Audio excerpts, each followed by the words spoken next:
वसुदेवसुतं देवं कंसचाणूरमर्दनं देवकी परमानंदं कृष्णं वंदे जगद्गुरु कृष्णं वंदे जगद्गुरु।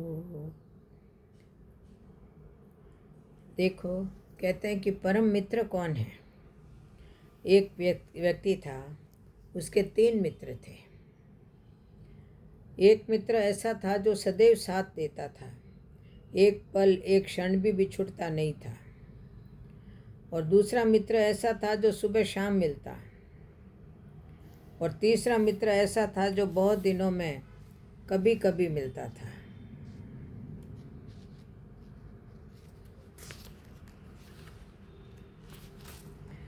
एक दिन कुछ ऐसा हुआ कि उस व्यक्ति को अदालत में जाना था और किसी कार्यवश साथ में किसी को गवाह बनाकर साथ ले जाना था। अब वह व्यक्ति अपने सबसे पहले अपने उस मित्र के पास गया जो सदैव उसका साथ देता था और बोला, मित्र, क्या तुम मेरे साथ अदालत में गवाह बनकर चल सकते हो? वह मित्र बोला, माफ़ करो दोस्त, मुझे तो आज फुर्सत ही नहीं है। उस व्यक्ति ने सोचा कि यह मित्र मेरा हमेशा साथ देता था, आज मुसीबत के समय पर इसने मुझे इनकार कर दिया। अब दूसरे मित्र की मुझे क्या आशा है। फिर भी हिम्मत रखकर दूसरे मित्र के पास गया जो सुबह शाम मिलता था और अपनी समस्या सुनाई।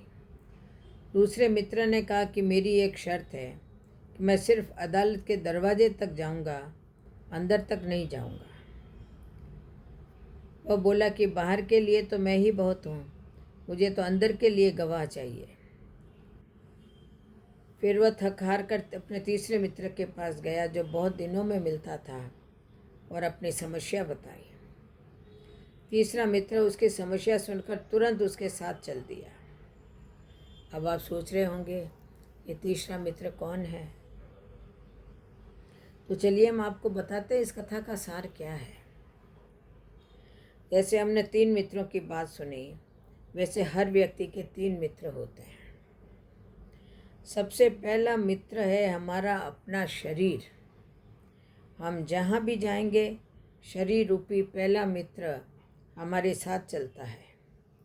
एक पल एक क्षण भी हमसे दूर नहीं होता है।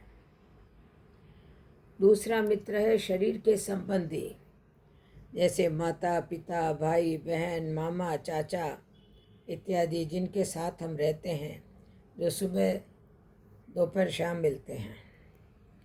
और तीसरा मित्र है हमारे कर्म, जो सदैव ही साथ जाते हैं।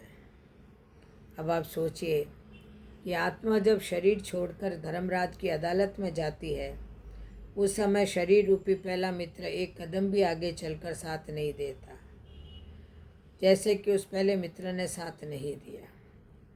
दूसरा मित्र संबंधी शमशान घाट तक यानी अदालत के दरवाजे तक राम नाम सत्य है कहते हुए जाते हैं तथा वहाँ से फिर वापस लौट जाते हैं। और तीसरा मित्र है आपके कर्म, कर्म जो सदा साथ ही रह जाते हैं, चाहे अच्छे हों या बुरे। अब अगर हमारे कर्म सदा हमारे साथ चलते हैं तो हमको अपने कर्म पर ध्यान देना होगा। अगर हम अच्छे कर्म करेंगे तो किसी भी अदालत में जाने की जरूरत नहीं पड़ेगी। बोलो जय श्री कृष्ण, जय जय श्री राधे, जय जय श्री कृष्ण।